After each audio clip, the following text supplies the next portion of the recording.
Hey, it's Jeff Timborello. I'm the director of the Southwest Florida RIA. I am here with Paul Dworkian, who is our Google God from the last meeting.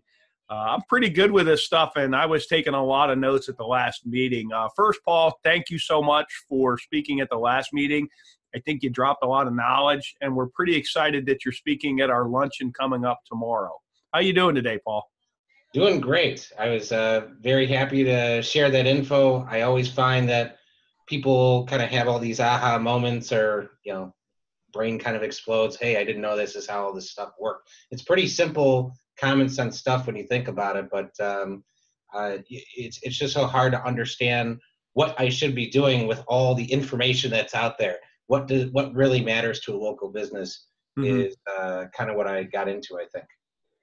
I learned when I was sharing that page I was working on with you, I had no idea to keyword stuff the image meta tags, not Right. Well, the alt tags.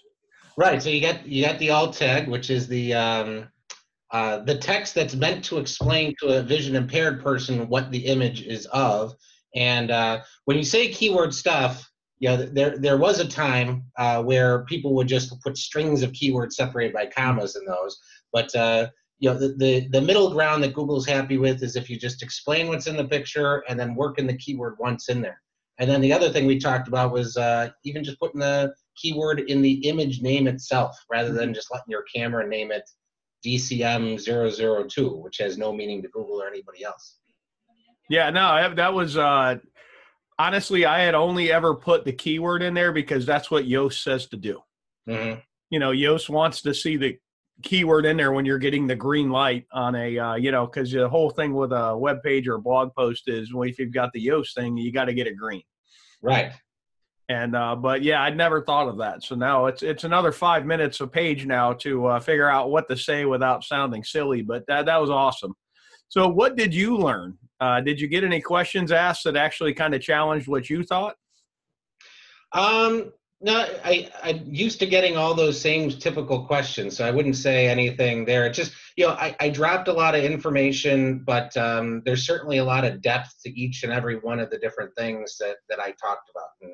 And just even setting up the Google My Business page, which we talked about, was for a business that's just starting out, hasn't been on, just hasn't had any presence before ever. It's easy to set up a Google My Business page. It's when you've been around for a while, you got multiple versions of it sitting out there, and then you got to try and get Google to combine them together, and then you have reviews on different ones, and you want to make sure you preserve all those. So that stuff can kind of be a big pain, but it's all about patience and persistence. So long as you're persistent and patient with the process, it will take some time. It's worth it in the end to do some of these things. Yeah, we're on my brokerage side of the business. We have gotten one lady we did 3 transactions with that was purely a result of we had 45 Google reviews, mostly positive, and my nearest competitor had 2, and they all had the same last name as the broker.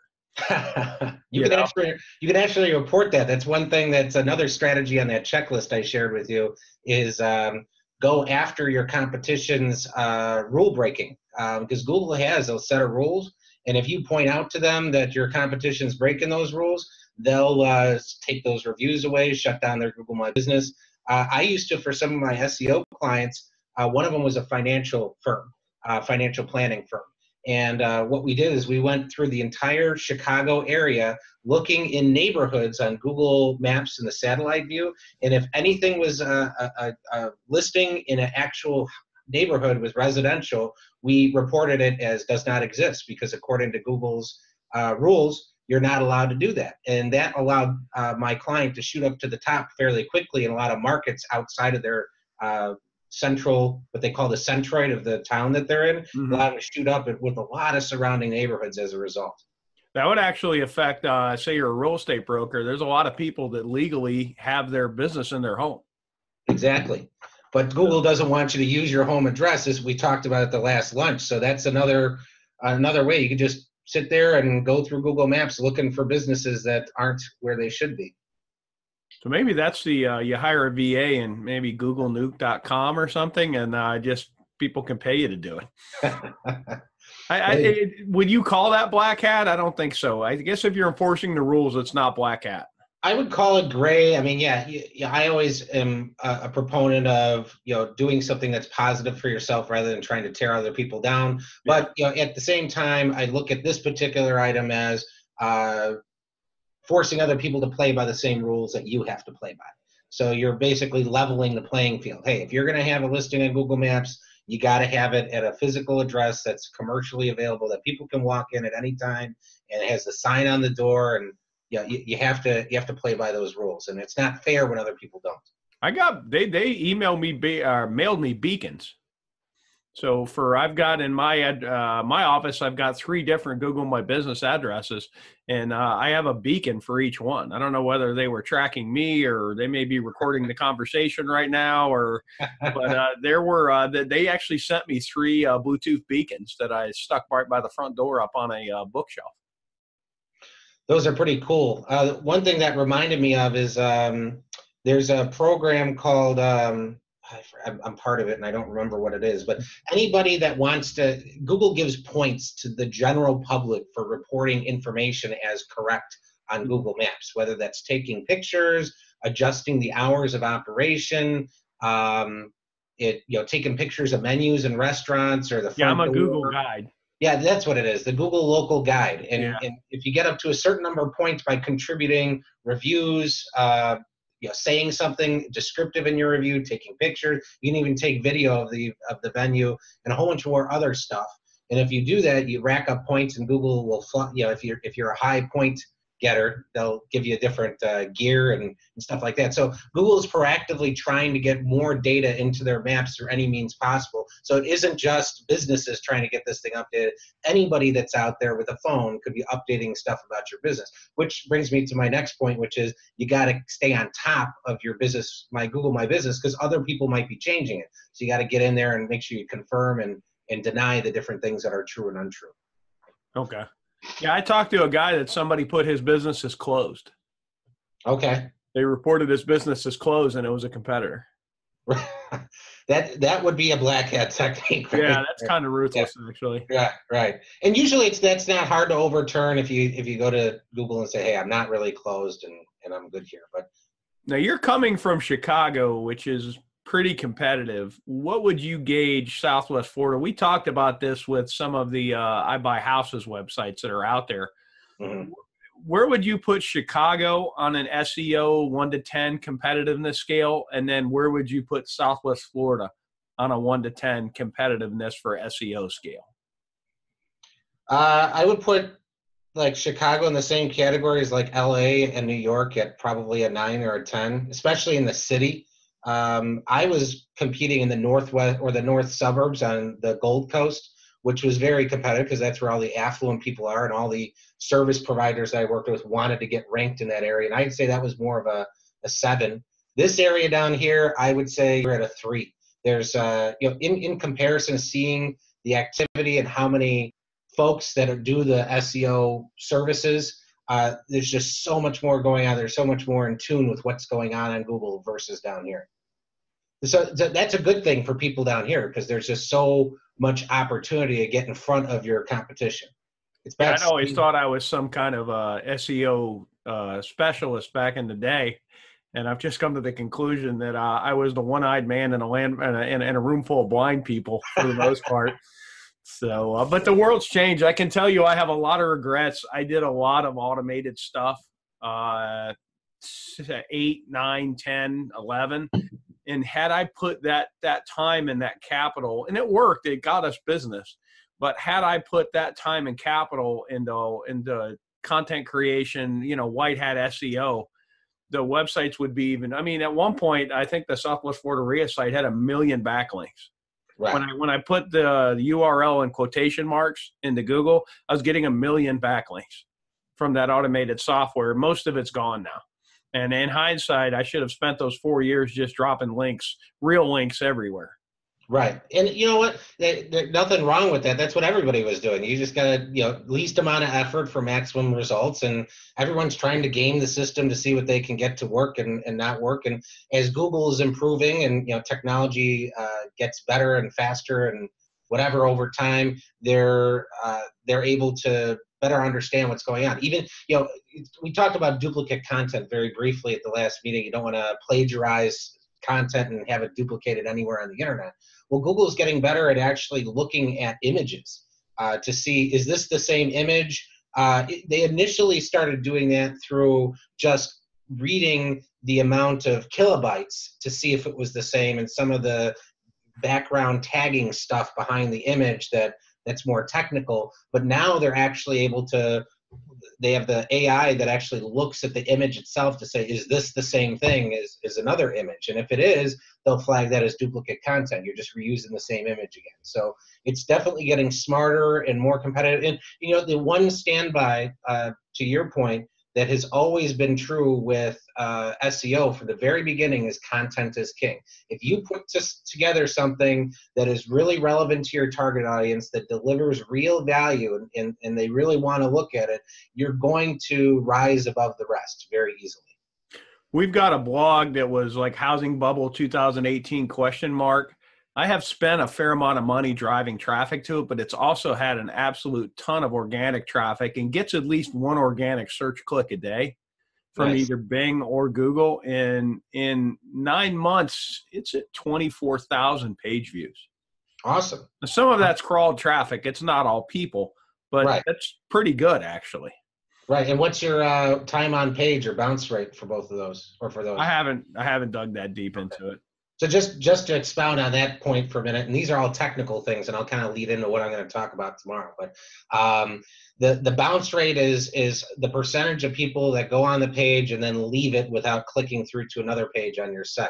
So that's why I talked about call to action, or you put links to other pages so they kind of dive in. Google measures the metric of your bounce rate if the person digs in further in your website to determine the value of that particular page. If people are going to the page, they're spending a lot of time on it, they're clicking through to another page on your site, that means Google sees that, okay, this is delivering value to these people that are searching it, and therefore they move it up in the search engine. Time on page, if they're spending 4 minutes on the page, obviously you got some good infographics, you got some good content for people to read. So those are things to evaluate when you look at your Google Analytics, which is free to plug into your site to see what is happening on my pages, and then you can take more of a, like you'd like to say, 10,000 square foot view to see what's going on my pages, which ones are performing, which ones aren't, and how can I look at the ones that are performing and apply the same techniques to the ones that aren't performing. Yeah, it's weird with content because stuff trends well that I did not like even. Mm-hmm. And then I've had and I'm a bit of a contrarian, so this is not abnormal for me. I've had stuff that I really, really like, this content, nothing. Nobody, I pretty much, I liked it. And I think my mom may have clicked on it a couple times, you know what I mean? But there's really not, there's no rhyme or reason with content. And I really think anymore, it's just video. I think the world is becoming video. There's a lot of activity in video, but I want to comment on the last thing you said. I have a story about a assisted living center, and you really got to get in the head of your target audience and what are they searching. And I had a pretty heated discussion with this client about how they didn't want to use the word nursing home, because we don't want to be referred to a nursing home because of the negative connotations that surround that term. And I said, well, that's what people search. I looked at the data. There's X thousands of people searching this term all the time.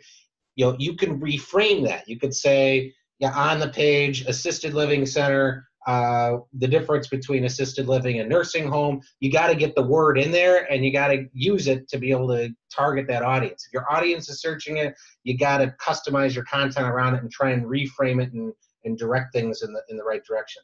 Moving on to video, one thing that we like to do is add video to all pages. So if people are coming to a page, I'm a 38-old on the edge of a Generation Xer, I would say. But I always prefer watching video on a page rather than reading. If I can just hit play, set it aside, and do something else while I'm listening to it, I'll do that over reading the article. But there's a lot of other people that prefer to read and don't want to watch the damn video. So I read today, I was doing some research, and this guy was speaking of basically optimizing conversions, which is really optimizing sales. Mm-hmm. And he felt that putting and I'm going to start changing this up. Like, I'm about to publish the foreclosure report as soon as we're done with this.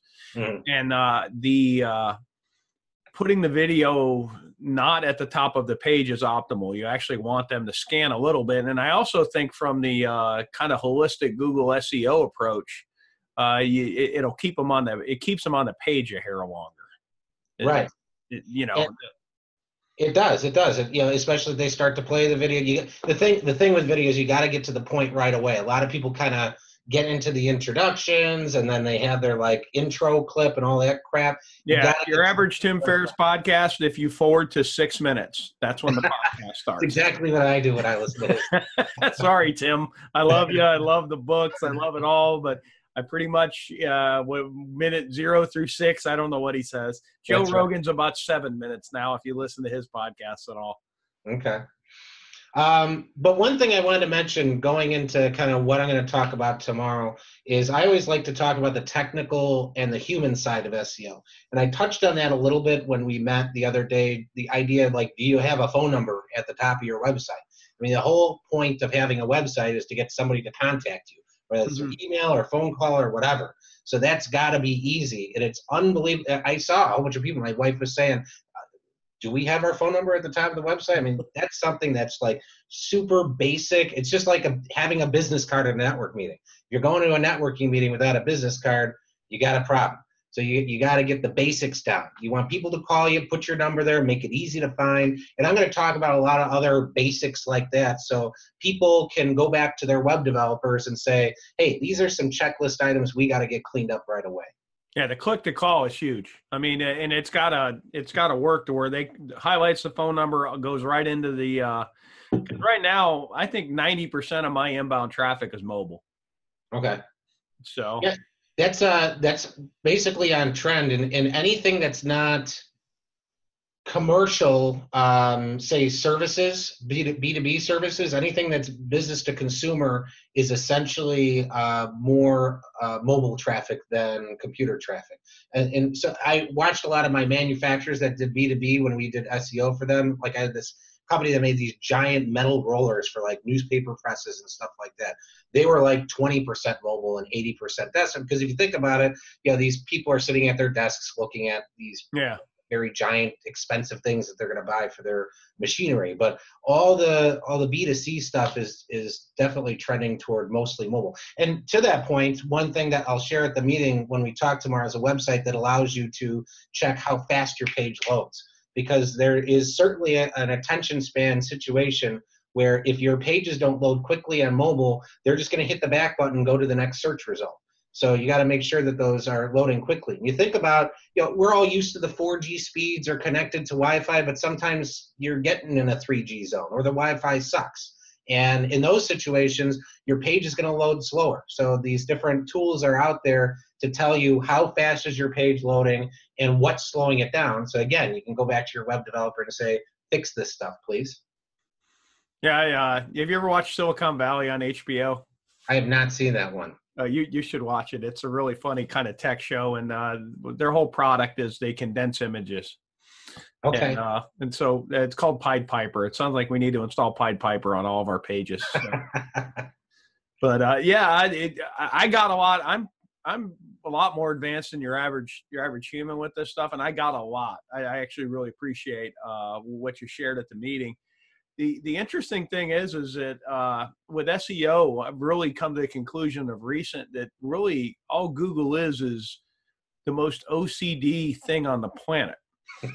And they have this little way that they like it. And if you give it the little way that they like it, they don't give you grief and they reward you. It's kind of like having a very OCD parent. If you put the towel in the right place in the bathroom, well, you get rewarded. And that's really kind of all SEO is it's a little game. and you have to understand the rules of that game. And the hard part is, like, I find for writing SEO quality content is to get keywords in it without it sounding terrible. Yeah, it's challenging to do that, but you're absolutely right. It's just playing by the rules of the game, and that's why most people go to the paid advertising versus the organic stuff, because it's frustrating to figure out all that stuff. I mean, you've been playing around in this world for 8 years, and you've figured out a lot of it. Most people, when they get started, or they're like, okay, I'm just going to put this bucket of money, and we're just going to pay for the pay-per-click. If you spend the time and money in the organic space and play by the rules of the game, there's just unbelievable return on investment in that area versus the ads. And it's not bad to do the ads, but you want to put your eggs in a couple baskets. I think you got to do both. And I also can tell you, both platforms, that when I have an active ad account running and spending money on most major platforms, I somehow get a lot more organic clicks. I don't know whether that's a coincidence or random, but I can tell you, particularly in Google, if I have an active ad account running, I start getting more. I'm getting a ton of clicks from Bing lately. I mean, I've got one website that I'm getting 2 quality organic clicks from Bing a day. I had no idea Bing was still a thing. I mean, I really, I was on there thinking maybe, I don't know whether there's a backlash to Google, because everything in the world has become very adversarial, and it basically revolves around politics. And then, if someone feels something has a position on politics, well, then they start looking for something else. But I'm noticing a lot of clicks on Bing. I mean, and I really didn't even know Bing was there. Yeah. And there's then a number of outliers that are rebels to Google, and I think that's most of Bing's customer base currently. Actually, I get a lot of clicks from DuckDuckGo too. Okay, yeah, I remember them. They're still there. Yeah, they're actually still out there. I get probably 5 clicks a month from DuckDuckGo on the RIA site, and then the real estate page is a couple here and there. Right. Yeah, it's funny you say that, even though Google denies that if you use Google Ads that you'll get more organic traffic, that there's any relation between the two. There is speculation that if you use YouTube for your videos as opposed to, let's say, Vimeo, that because you're using one of their products, you'll get some additional SEO juice out of that.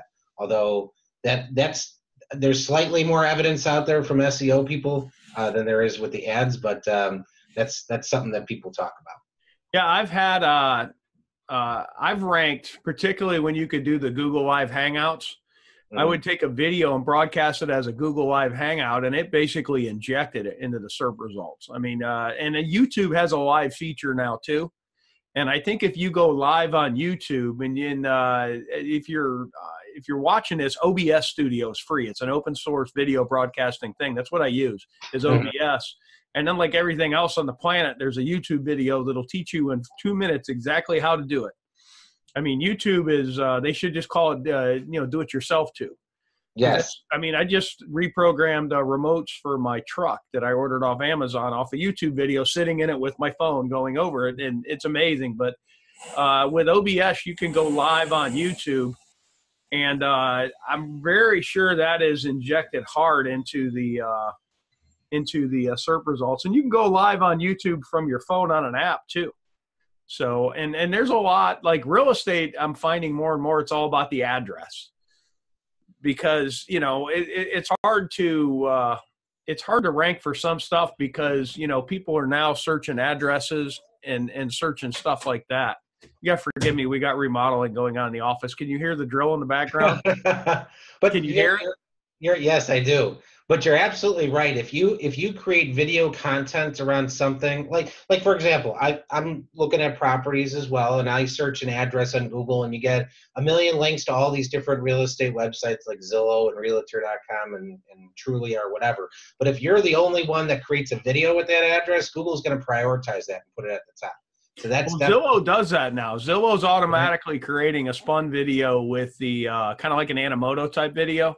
Okay. They're doing that. I do that automatically on anytime I launch a page, because I've got an IFTT link wheel that I bought an expired Tumblr with like a page 43 page rank. Okay. And then we wired that into a whole bunch of social media accounts. So when I post a YouTube video, it goes to that Tumblr, which actually ranks pretty well. even though there's nothing on there but YouTube videos. And Right. but it ranks in SEO pretty well, and then from there it fires off onto about 25 social media things. Okay. So, which then gives a track back to the WordPress site, which all of that, you basically launch a new page and you've got about 35 backlinks quick. Right. On the social side. It would be better if we had more user interaction on them, but they're still there. I think even if they're weekly interacted links, they're doing better than the guy that doesn't have any links.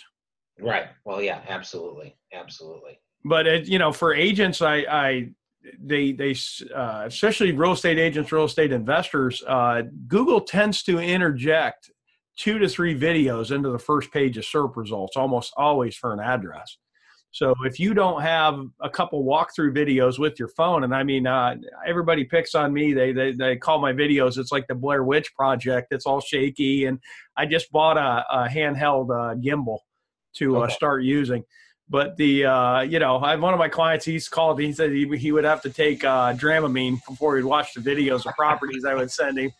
But and we sold him 29 of them, so he didn't hate it too much. Okay. But if you don't have 2 or 3 videos with the address in it, and particularly a clickable link, that's another thing I see in real estate where everybody makes such a huge mistake, is that if you don't have a clickable link somehow in there, you basically just wasted an amazing opportunity, not only for traffic, but it's a backlink. Absolutely. Yeah, another technical tip that's something that no one does, even in the more popular markets, is using something called schema markup. It's a markup language that goes behind the code of the page that basically tells all browsers and search engines this is consistently the same info. So, for example, on the name, address, and phone number of your business on your homepage, you can add some of the schema markup stuff next to it. Says, this text coming up is the street address. This text coming up is the phone number. But this can also be used for like Q&A purposes. So you could say, this is a question and this is an answer to this question up here. And if you ever Google something and you see like the little block that comes up before the first search result, or the thing that's on the right, it's called the infograph. Those 2 areas are populated by usage of the schema markup. So if you get savvy with using that schema markup, you can actually get above the ads, above the organic, and get even higher positioning. And that's something that even in the more savvy markets like Chicago, they're not really using that much. So wow. That's a neat technical thing. That takes a little bit more expertise to be able to execute well. But I think we're outside of just toolbox at that point, I think. Well, Paul, I enjoyed talking to you. I enjoyed the last meeting. Really looking forward to the next meeting, and I sure appreciate your time. Absolutely. It's great to be here. Thanks, Jeff. Thanks, man.